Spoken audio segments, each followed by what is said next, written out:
Copy में ruling complete किया हुआ है, मैंने बोर्ड पे भी कंप्लीट किया है। अगर हम ये क्वेश्चन में देखते हैं तो आपको इस क्वेश्चन में सारे लेजर अकाउंट्स पूछे गए हैं, P&L adjustment, partners capital, balance sheet, cash और बैंक तो हमको प्रिपेयर करना ही पड़ता है।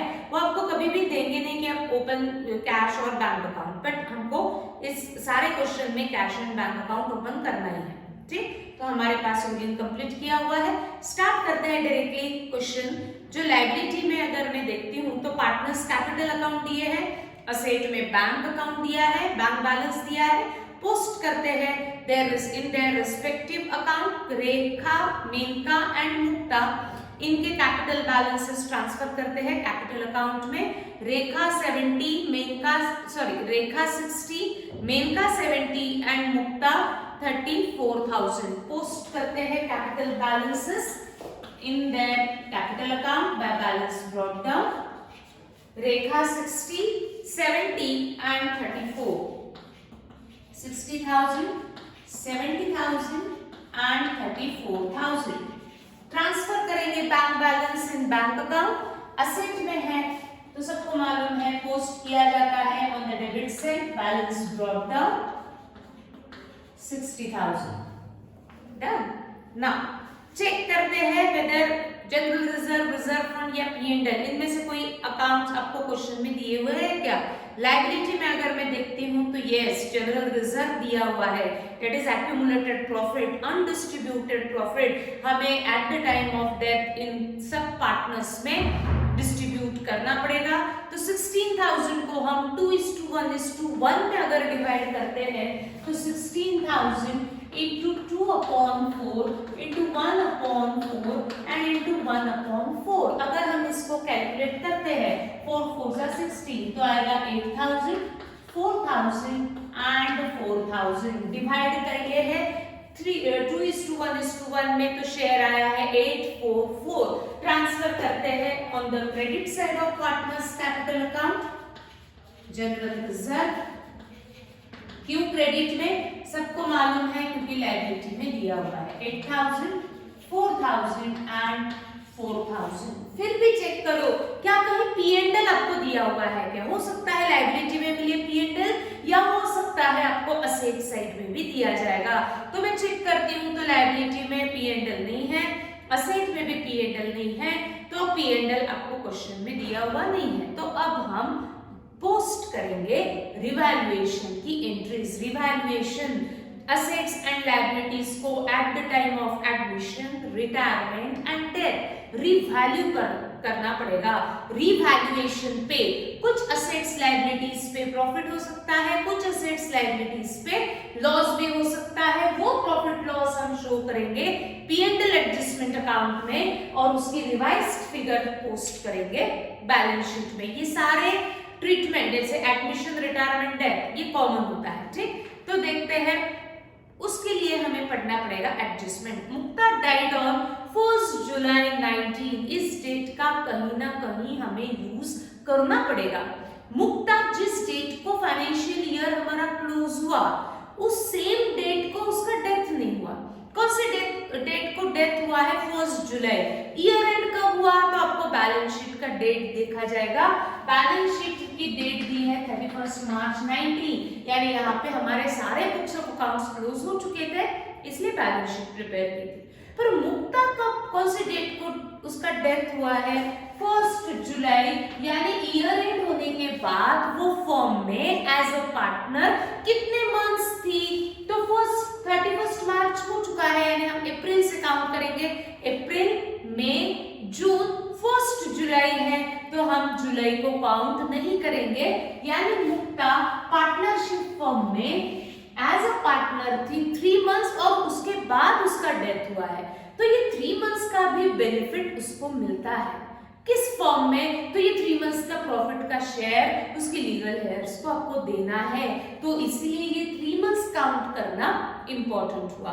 तो मैंने देखा ईयर एंड हुआ 31 मार्च को, उसका डेथ हुआ है 1 जुलाई, यानी उसने 3 मंथ्स का काम किया है बिजनेस में, तो 3 मंथ्स में जो भी प्रॉफिट अर्न किया होगा वो प्रॉफिट का शेयर उसको देना पड़ेगा। ठीक, वो हम लास्ट में देंगे।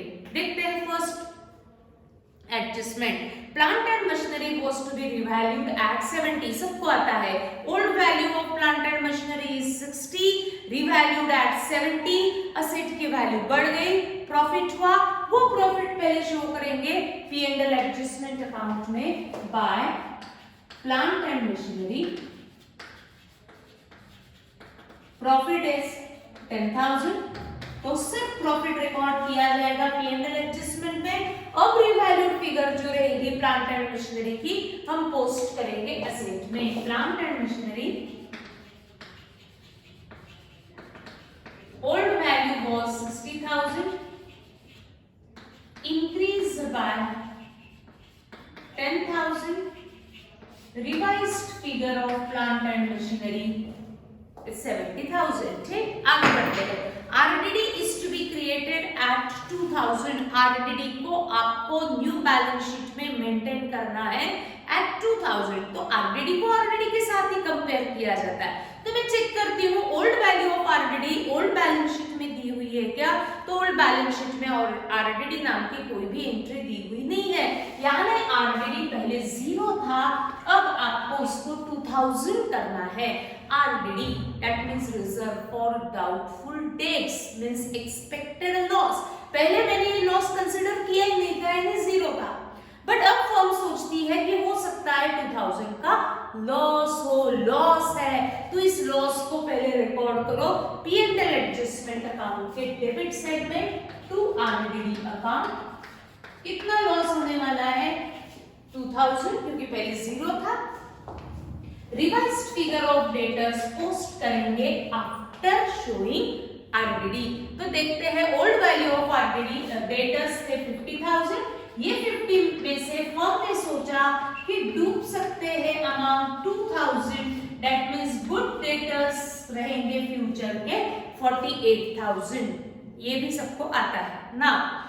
Second point, drawings of Mukta up to the date of her death amounted to 10,000। Deceased partner यानी जो पार्टनर आगे में कंटिन्यू नहीं करने वाला है ड्यू टू हिज और हर डेथ होने के कारण जो पार्टनर आपके फ्यूचर में एज अ पार्टनर कंटिन्यू नहीं रहेगा, उस पार्टनर को कहा जाता है डिसीज पार्टनर। यहाँ मुक्ता का डेथ हुआ यानी मुक्ता ये हुई डिसीज पार्टनर। डिसीज पार्टनर से रिलेटेड एंट्रीज हम करेंगे after closing P and L adjustment account. P and L adjustment close करने के बाद फिर हम जिस पार्टनर का डेथ हुआ है दैट इज डिसीज पार्टनर से रिलेटेड सारी एंट्रीज रिकॉर्ड करेंगे। ये मुक्ता से रिलेटेड है ड्राइंग्स की एंट्री, तो हम ये after closing P and L adjustment करेंगे। Charge interest on drawings, again वो ड्राइंग्स से रिलेटेड यानी मुक्ता ने जो ड्राइंग की है उसके ऊपर इंटरेस्ट चार्ज किया, तो ये मुक्ता की ही एंट्री है, तो इसे भी हम लास्ट में रिकॉर्ड करेंगे। देखते हैं point number 4, her share of goodwill should be calculated, that means deceased partner share in goodwill to be calculated. ये भी एंट्री डिसीज पार्टनर से रिलेटेड है, तो इसे भी लास्ट में किया जाएगा। The deceased partner share of profit up to the date of her death, again ये एंट्री deceased partner से रिलेटेड है, मुक्ता से रिलेटेड है, इसलिए हम इसे भी एंड में करेंगे। तो अगर हम देखते हैं तो और कोई भी रिवैल्यूएशन क्वेश्चन में दिया हुआ नहीं है। तो अब देखो बैलेंस शीट, जो नॉन रिवैल्यूड असेट्स लायबिलिटीज होंगे वो एज इट इज रहेगी, जो बिफोर था वो after as it is amount पे रहेगा। देखते हैं लायबिलिटी कैपिटल्स हमने पोस्ट कर दिए थे। क्रेडिटर्स बिल्स पेबल पे कोई रिवैल्यूएशन नहीं था यानी इसमें कोई चेंज नहीं है, इसे हम एज इट इज ट्रांसफर करते हैं। Creditors 18,000, creditors 18,000, bills payable no change, इसीलिए एज इट इज लायबिलिटी में 2000 डन। जनरल रिजर्व डिस्ट्रीब्यूट हो चुका है। नाउ असेट्स पे आ जाते हैं। प्लांट एंड मशीनरी रिवैल्यू हो चुकी है, देन डेटर्स रिवैल्यू हो चुके हैं, फर्नीचर कोई रिवैल्यूएशन नहीं था, एज इट इज पोस्ट कर देंगे। Furniture on the asset side at 30,000, no change in the value of furniture, ना इंक्रीज हुआ ना डिक्रीज हुआ। बैंक बैलेंस बैंक अकाउंट में ट्रांसफर हो चुका है। Now close revaluation that is P and L adjustment account, उसका प्रॉफिट लॉस तीनों पार्टनर डिवाइड करेंगे इन 2:1:1 रेशियो। कैलकुलेट करते हैं बैलेंस। देखने से ही पता चल रहा है प्रॉफिट है क्योंकि credit is more. 10,000 minus 2,000 amount is 8,000 into 2/4 1/4 में हमें डिवाइड करना पड़ेगा, तो ये आएगा 4 2 8 that is 4,000 2,000 and 2,000। ये शेयर हम लिखेंगे डेबिट में 4,000 2,000 and 2,000। First share first partner का that is Rekha's capital, second share second partner का that is Menka's capital, and third share third partner का that is मुक्तास कैपिटल। तो उनके कैपिटल अकाउंट में भी हमें एंट्री करनी पड़ेगी, Rekha Menka and Mukta P&L adjustment के डेबिट में है यानी पार्टनर्स कैपिटल अकाउंट के क्रेडिट में। By P&L adjustment account 4,000 2,000 and 2,000 divide करेंगे, सभी पोस्ट करेंगे और रुक जाएंगे क्योंकि इसके बाद जो एंट्रीज रहेगी वो पूरी डिसीज पार्टनर से रिलेटेड रहेगी। तो यहां तक सभी अपनी कॉपी में पहले आ जाएंगे। हो गया ना? प्रॉफिट डिस्ट्रीब्यूट हो चुका है रिवैल्यूएशन का। अब जिसका डेथ हुआ वो पार्टनर को जो जो आपको देना है, जो भी उसकी स्टेट से लेना है, वो पेएबल रिसीवेबल शो करने के बाद नेट अमाउंट कैलकुलेट की जाएगी और देखा जाएगा कि नेट अमाउंट में कितना amount is payable to deceased partner, कितना amount is receivable from deceased partner. यानी पहले कैपिटल, ड्रॉइंग्स, इंटरेस्ट, जो भी गुडविल, सारी एंट्रीज, प्रॉफिट का शेयर, सारी एंट्रीज की रिकॉर्ड किया जाएगा पहले डिसीज पार्टनर्स कैपिटल अकाउंट में, और फिर उसका नेट बैलेंस कैलकुलेट किया जाएगा। ये बैलेंस या तो आपको दिखाएगा नेट अमाउंट पेएबल टू मुक्ता और रिसीवेबल फ्रॉम मुक्ता। जो भी अमाउंट पेएबल रहेगा डिसीज पार्टनर का, वो उसके लीगल हेयर्स को, उसके एग्जीक्यूटर्स को, उसके लीगल रिप्रेजेंटेटिव्स को हमें देना पड़ेगा या उनसे हमें लेना पड़ेगा। तो सबसे पहले कितना अमाउंट इज पेएबल और रिसीवेबल ये जानने के लिए मुक्ता से रिलेटेड यानी डिसीज पार्टनर से रिलेटेड जितनी भी एंट्रीज होंगी पहले उस अकाउंट में पोस्ट करो और फिर उसका नेट अमाउंट कैलकुलेट करो। तो अब मुझे देखना है कि डिसीज पार्टनर को हमें क्या क्या एंट्रीज क्वेश्चन में दी है जो मुझे रिकॉर्ड करनी पड़ेगी। तो मैं चेक करती हूँ। पॉइंट नंबर 1 एडजस्टमेंट हमारा हो चुका है। पॉइंट नंबर 2 3 4 एंड 5 ये तीनों पॉइंट सेकेंड टू फिफ्थ हमारा रहेगा। सेकेंड, थर्ड, फोर्थ, फिफ्थ ये चारों पॉइंट आपका रहेगा डिसीज पार्टनर से रिलेटेड। देखते हैं point number 2 drawings of Mukta, underline drawings of Mukta up to the date of her death.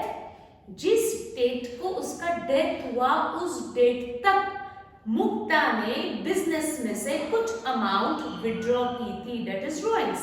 कितना अमाउंट विड्रॉ किया था? Amounted to ₹10,000। ये दिया है यानी इसको आपको रिकॉर्ड करना ही पड़ेगा।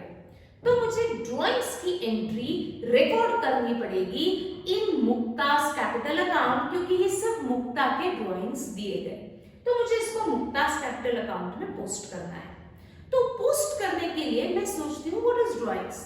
जितना अमाउंट हम इन्वेस्ट करते हैं उसमें से जो अमाउंट हम विड्रॉ करते हैं उसे हम ड्रॉइंग्स कहते हैं, यानी कैपिटल के एग्जैक्ट अपोजिट। हमने मुक्ता का कैपिटल क्रेडिट में लिखा हुआ है। ये अमाउंट जो उसने इन्वेस्ट किया उसमें से उसने कितना अमाउंट विड्रॉ किया?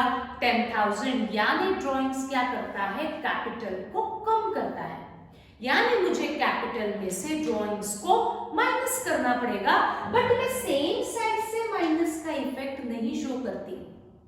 माइनस का इफेक्ट आप दूसरा भी तरीका है माइनस का इफेक्ट शो करने के लिए, हम उसको अपोजिट साइड में भी लिख सकते हैं। तो कैपिटल में से ड्रॉइंग्स माइनस करने हैं, इसीलिए जहां कैपिटल लिखा है उसके अपोजिट साइड में उसको एंटर करो। तो कैपिटल मैंने उसका उसका क्रेडिट में लिखा है तो उसकी ड्राइंग्स की एंट्री कहाँ आएगी?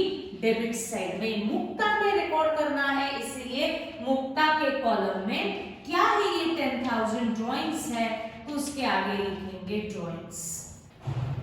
अब ड्राइंग्स हुए हैं, ड्राइंग्स हुआ है, इसका मतलब है कि बिजनेस में से कैश विड्रॉ हुआ है, तो इसका सेकंड इफेक्ट भी मुझे देना पड़ेगा ना। कैश विड्रॉ की है, दैट मींस इसका सेकंड इफेक्ट हम कैश अकाउंट में यानी ही इस क्वेश्चन में हम बैंक अकाउंट में शो करेंगे। अमाउंट विड्रॉ किया है तो इसको हम कहां शो करेंगे? On the credit side of bank account by drawings account 10,000। ठीक, तो ड्राइंग्स को हमने बैंक अकाउंट के क्रेडिट में क्यों लिखा? क्योंकि कैश विड्रॉ हुई है तो कैश बैलेंस हमारा कम हुआ होगा up to the date of death, यानी ईयर एंड के बाद 1 जुलाई तक उसने बिजनेस में से 10,000 रुपीस विड्रॉ किए।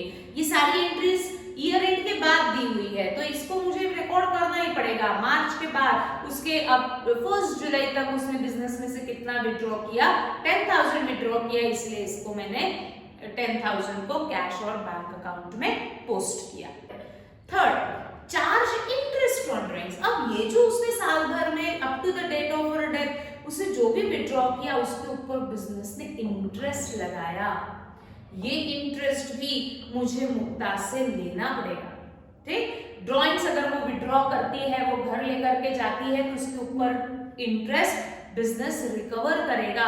कितना इंटरेस्ट है? 1,000। सिंपल चीज है, जहां ड्राइंग्स लिखा उसी के सेम साइड में लिखो उसका इंटरेस्ट ऑन ड्राइंग्स, जहां कैपिटल लिखा उसके सेम साइड में लिखो इंटरेस्ट ऑन कैपिटल। ऐसा भी आप याद रख सकते हो। ड्राइंग्स अगर कैपिटल को कम करता है तो इंटरेस्ट ऑन ड्राइंग्स भी क्या करेगा? कैपिटल को कम ही करेगा, यानी मुझे again interest on drawings capital में से माइनस करना है, बट हम सेम साइड से माइनस करने की जगह पे अपोजिट साइड में शो करेंगे। कितना अमाउंट इंटरेस्ट टुवर्ड्स है? 1,000, that is interest on drawings, इसीलिए इसके आगे लिखेंगे to interest on drawings.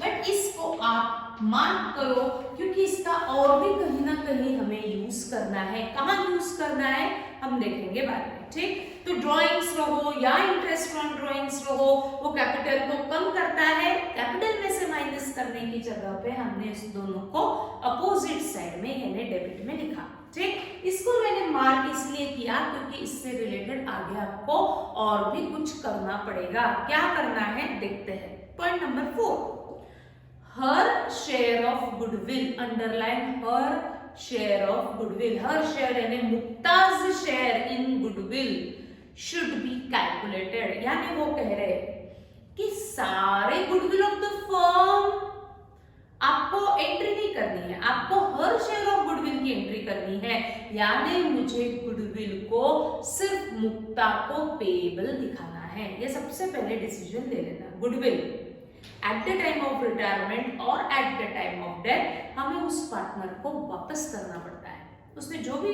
Efforts लिए हैं वो एफर्ट का पैसा, वो मेहनत का पैसा उस पार्टनर को दिया जाता है, दैट इज गुडविल। तो परमानेंटली जो फर्म में से बाहर जा रहा है, चाहे रिटायरमेंट हो चाहे डेथ हो, उसका वो शेयर ऑफ गुडविल वापस करना है, पेएबल दिखाना है। बट पेएबल हम पूरे firm that is all partners को भी शो कर सकते हैं या सिर्फ जो बाहर जा रहा है उसको भी हम पेएबल शो कर सकते हैं। हमको करना क्या है? क्वेश्चन में दिया जाता है, जैसे इस क्वेश्चन में दिया है हर शेयर ऑफ गुडविल, यानी मुझे सिर्फ गुडविल में किसका शेयर को पेएबल दिखाना है? मुक्ता को, यानी मुझे एंट्री में सिर्फ मुक्ता को गुडविल अमाउंट पेएबल दिखाना पड़ेगा। ये डिसीजन ले लिया।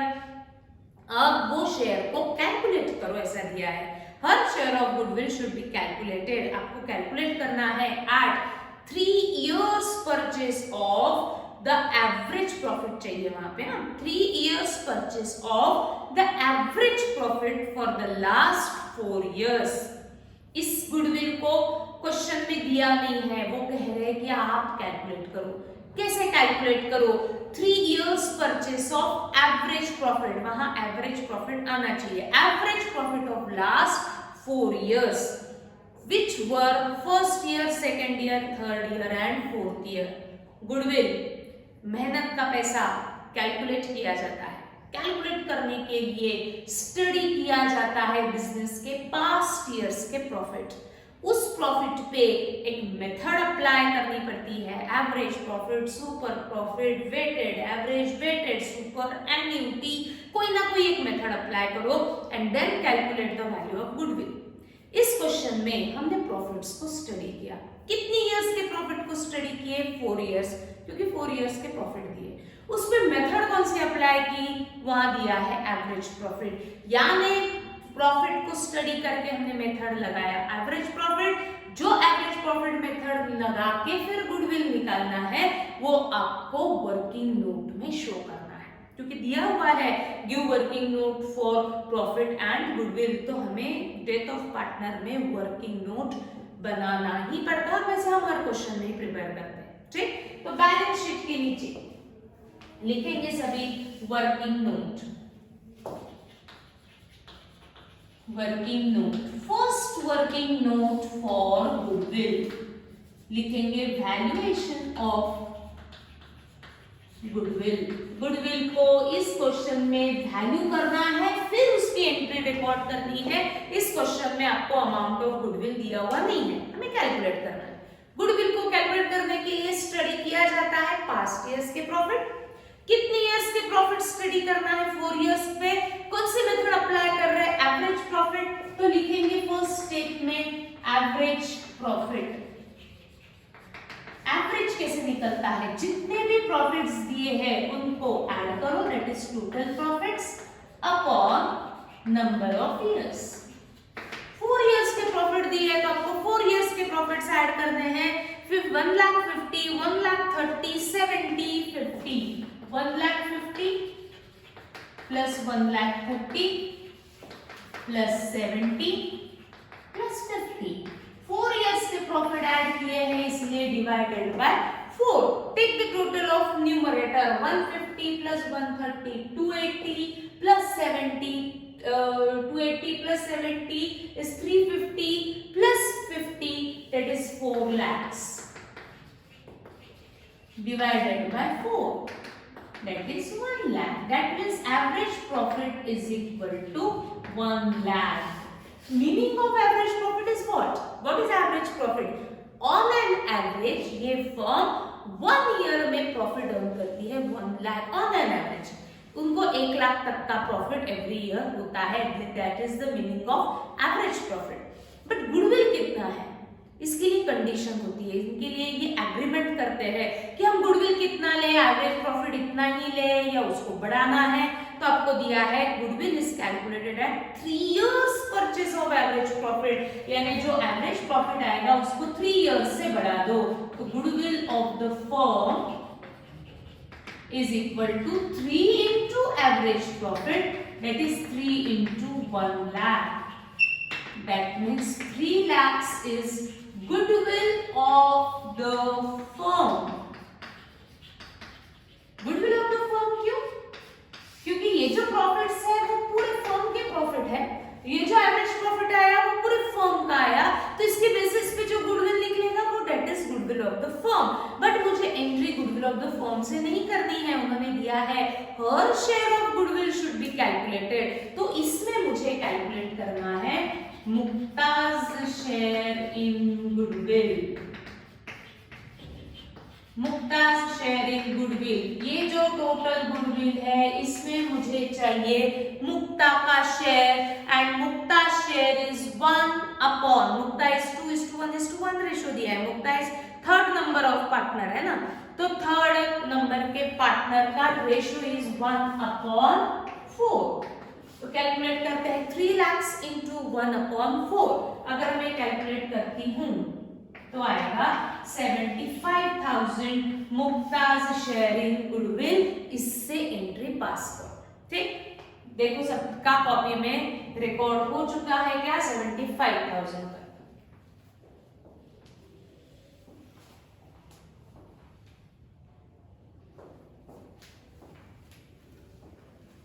कर लिया?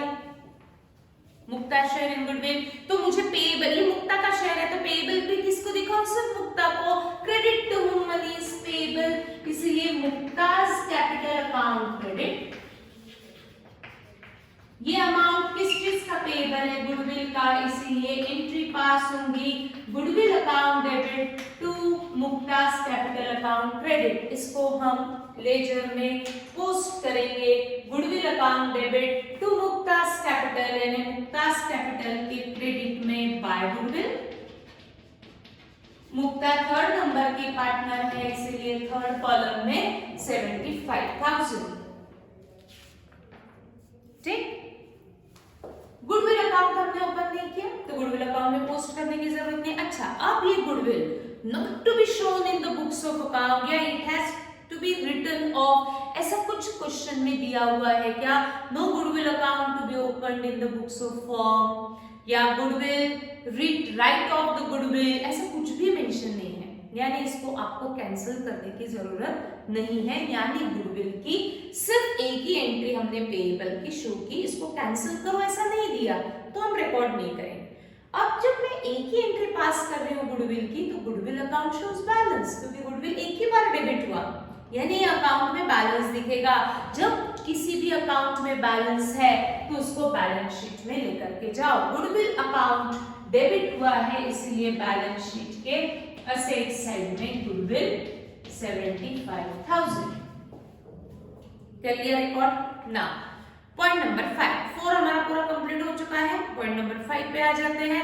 The deceased partner share of profit up to the date of death. इसका मतलब है डिसीज्ड पार्टनर यानी जिस पार्टनर का डेथ हुआ, मुक्ता का डेथ हुआ, तो Mukta's share of profit up to the date of her death.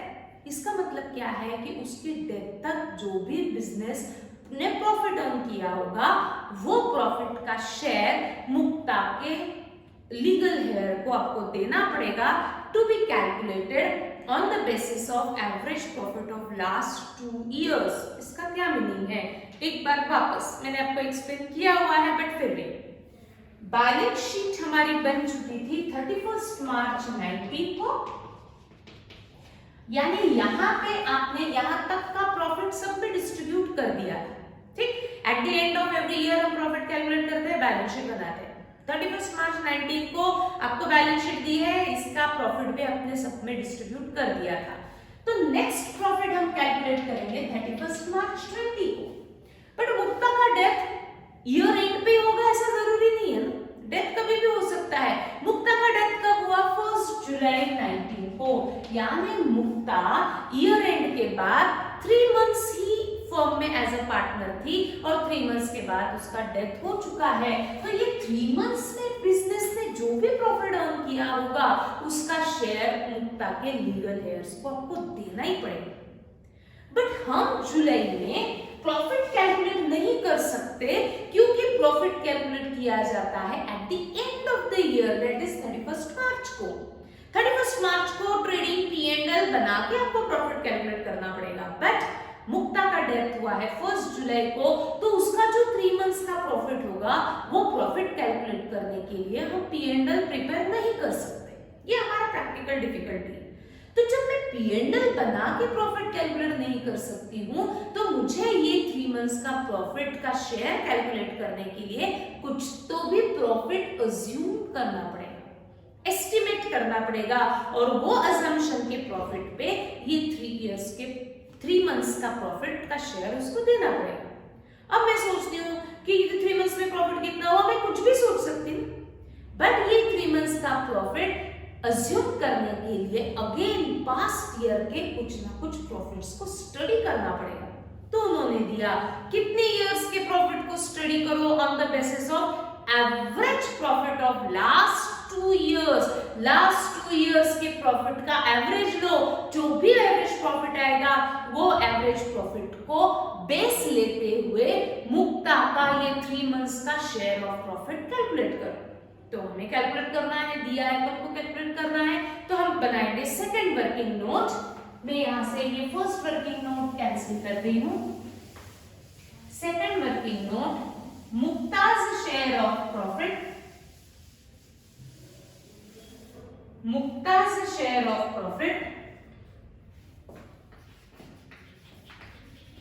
Mukta's share of profit up to the date of her death.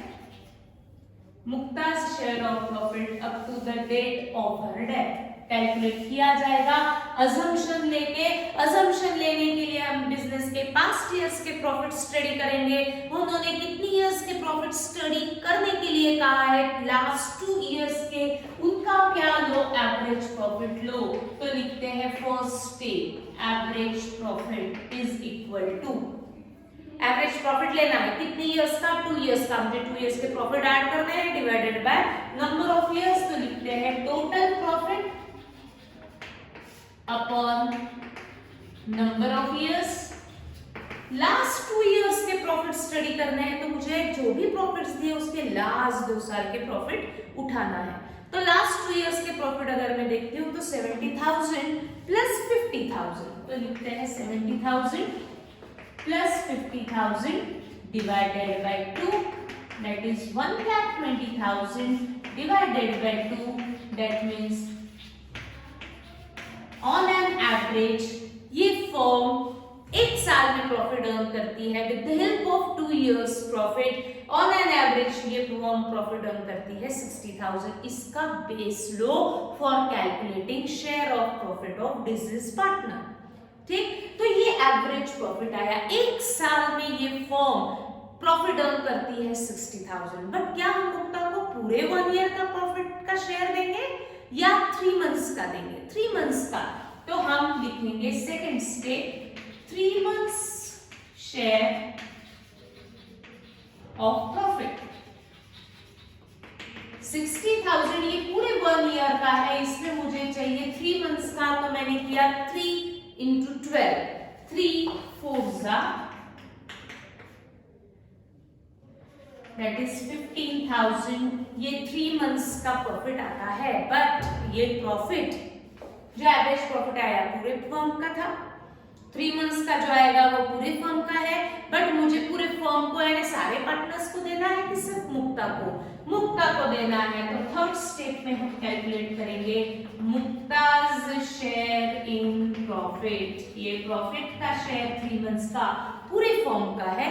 तो ये 15,000 में हम मुक्ता का शेयर अगर देखते हैं तो वो है 1/4। तो कैलकुलेट करते हैं, इंटू 1/4 is 3750, राइट? यस, 3750 ये रहेगा 3 मंथ्स का मुक्ता का शेयर ऑफ प्रॉफिट। एक्चुअल नहीं है, अजम्पशन है। अजम्पशन के लिए उन्होंने कहा पास्ट 2 इयर्स के प्रॉफिट को स्टडी करो, उसका एवरेज लो। तो लास्ट 2 इयर्स के प्रॉफिट का मैंने एवरेज प्रॉफिट निकाला। दैट मींस ये ऑन एन एवरेज ये फर्म 1 साल में प्रॉफिट अर्न कर सकती है 60,000। तो उसको मुझे 3 मंथ्स का प्रॉफिट देना है। तो मैंने उसको पहले 3 मंथ्स का कैलकुलेट किया और उसमें मुक्ता को देना है तो मुक्ता का शेयर कैलकुलेट किया। तो 3750 ये आया 3 मंथ्स का प्रॉफिट। अब ये प्रॉफिट मुझे सारे पार्टनर्स को नहीं देना है, सिर्फ मुक्ता को देना है। Credit to whom money is payable, इसीलिए Mukta's capital account credit. Profit का शेयर है और प्रॉफिट निकलता है P&L से। बट हमने एक्चुअल P&L बना के कैलकुलेट नहीं किया, तो मैं सिर्फ इसको P&L नहीं लिख सकती। P&L suspense account debit 3750 to Mukta's capital account credit. तो मुक्तास कैपिटल अकाउंट के क्रेडिट में बाय P&L सस्पेंस अकाउंट 3750 लिखेंगे सभी। और नेक्स्ट जो मैं एक्सप्लेन करूंगी वो बहुत इंपॉर्टेंट है, तो यहां तक पहले सबकी कॉपी में आ जाना चाहिए। 3750 on the credit side of Muktas capital account. अब नया कौन सा अकाउंट आ गया? P&L suspense. P&L सस्पेंस हमने एक ही बार डेबिट किया, यानी P&L suspense account shows balance. Yes, तो अगर बैलेंस है तो हम उसको कहां ट्रांसफर करेंगे? बैलेंस शीट में। डेबिट बैलेंस है तो कहां लिखेंगे? असेट में, बट रुक जाना 3750 मैंने इनर कॉलम में लिखा, क्यों? इसके पीछे रीजन है। मुक्ता को 3 मंथ्स का प्रॉफिट तो मुझे देना है 3750, ठीक, बट मुक्ता से मुझे कुछ ना कुछ रिकवर भी करना था। क्या रिकवर करना था? उसका इंटरेस्ट ऑन ड्रॉइंग्स प्रॉफिट है, तो प्रॉफिट में से जो भी उसको और कुछ देना होगा वो ऐड किया जाएगा, उससे जो भी कुछ एक्सपेंसेस रिकवर करने होंगे वो एक्सपेंसेस रिकवर करने के बाद उसको एक्चुअल प्रॉफिट देना पड़ेगा। मैंने उसके अकाउंट में तो शो कर दिया 3750 में से 1000 रुपीज उसके एक्सपेंसेस रिकवर करने हैं टुवर्ड्स इंटरेस्ट ऑन ड्रॉइंग्स, ठीक, उसके लिए वो एक्सपेंस है क्योंकि उसको ये देना पड़ेगा, बिजनेस को लेना है, ठीक। तो ये 3750 में से 1000 मैंने उसके अकाउंट में शो कर दिया, but actual P&L suspense account कितना आएगा? 3750, ये 3 मंथ्स का शेयर ऑफ प्रॉफिट है, बट उसमें से हम 1000 रुपीज उसके इंटरेस्ट डिडक्ट कर लेंगे, यानी नेट अमाउंट हमें मुक्ता को टुवर्ड्स प्रॉफिट उसके अकाउंट में मैंने शो कर दिया है, कितना पेएबल रहेगा? Net amount of profit 3750 minus 1000 2750, तो असेट में भी कितना आना चाहिए? 2750, ठीक। तो यहाँ पे मैंने क्या माइनस किया? Interest on drawings. ये मुक्ता का शेयर है 3750 जो 3 मंथ्स का प्रॉफिट है, बट मुक्ता से हमें इंटरेस्ट भी रिकवर करना था ना, तो हम क्या करेंगे? 3750 टोटल प्रॉफिट में से उसका इंटरेस्ट ऑन ड्रॉइंग्स का पैसा निकाल देंगे एंड नेट अमाउंट उसको पे करेंगे 2750, यानी P&L सस्पेंस अकाउंट का एक्चुअल बैलेंस कितना आएगा? 2750, जो हमने एसेट में शो किया। क्यों? क्योंकि P&L सस्पेंस अकाउंट एक ही बार डेबिट हुआ तो वो डेबिट बैलेंस दिखा रहा है, तो उसको बैलेंस शीट में लेकर के जाओ, बट P&L सस्पेंस का एक्चुअल नेट इफेक्ट कितना आएगा? 2750 एक्चुअल में से इंटरेस्ट रिकवर करने के बाद, ठीक। Now close. सबसे पहला Mukta's capital account and find out the balance. उसका बैलेंस जो भी आएगा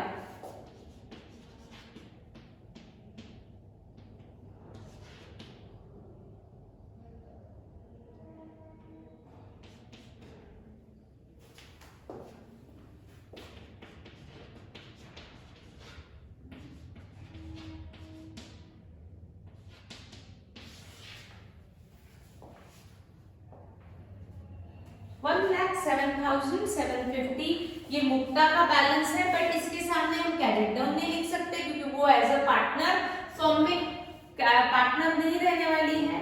उसके सामने हम मुक्ताज लोन भी नहीं लिख सकते क्योंकि मुक्ता अब एग्जिस्ट ही नहीं कर रही है, तो उसका अकाउंट बना के फायदा नहीं। तो फिर ये अमाउंट के आगे कुछ ना कुछ तो लिखना है।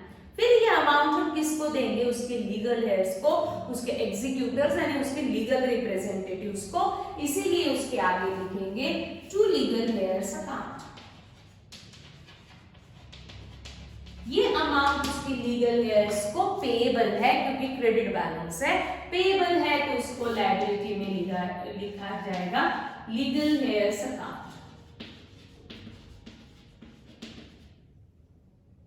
1,07,750.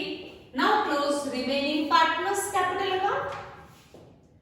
ट्रांसफर करेंगे बैलेंस शीट में। जैसे फर्स्ट पार्टनर रेखा है 72,000 credit minus debit 0, balance is 72,000। इसके आगे हम बैलेंस क्रेडिट डाउन जरूर लिख सकते हैं क्योंकि रेखा कंटिन्यूइंग पार्टनर है, वो पार्टनरशिप फर्म में एज ए पार्टनर रहने वाली है, तो रेखास कैपिटल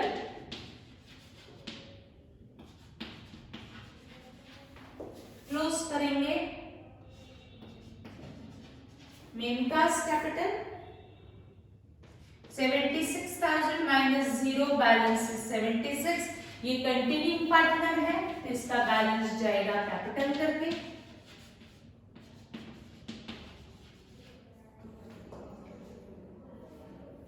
कैपिटल बैलेंसेस ट्रांसफर करने के बाद क्लोज कर रहे हैं हम बैंक का।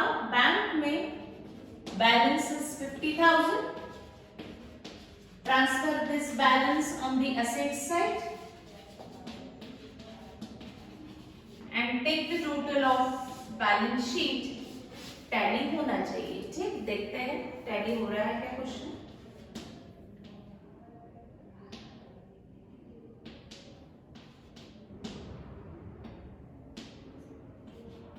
$275,750 असेट का टोटल,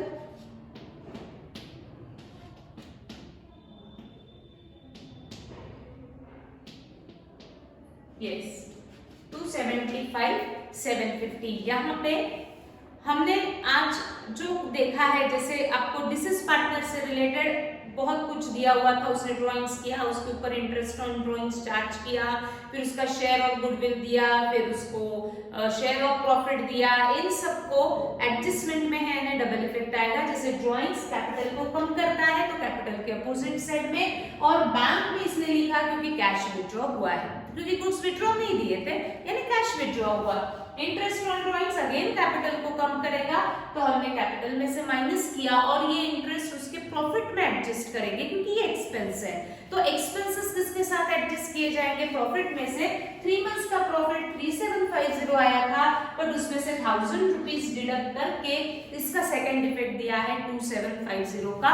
हमने 2750 का फर्स्ट इफेक्ट दोनों अलग अलग शो करके शो किया और सेकंड इफेक्ट हमने यहाँ पे कंबाइन दिया, ठीक। तो यहाँ पर इंटरेस्ट ऑन ड्राइंग्स के भी सेकंड इफेक्ट दिया जा रहा है। गुडविल हमने एक ही बार पेएबल दिखाया, बट हमने अकाउंट ओपन करना नहीं था, इसलिए इसका सेकंड इफेक्ट हमने डायरेक्टली असेट में शो किया। इस तरीके से हमने आज का क्वेश्चन पूरा कंप्लीट किया हुआ है। शेयर ऑफ प्रॉफिट उसके अकाउंट में भी गया और असेट में भी शो किया after deducting interest on drawings. तो इस तरीके से सारी एंट्रीज के डबल इफेक्ट हमने शो किए, कंप्लीट किए, क्वेश्चन हमारा कंप्लीट हुआ। गो थ्रू करो एक बार वापस और फिर हम कल बढ़ेंगे आगे नेक्स्ट क्वेश्चन के तरफ। Thank you.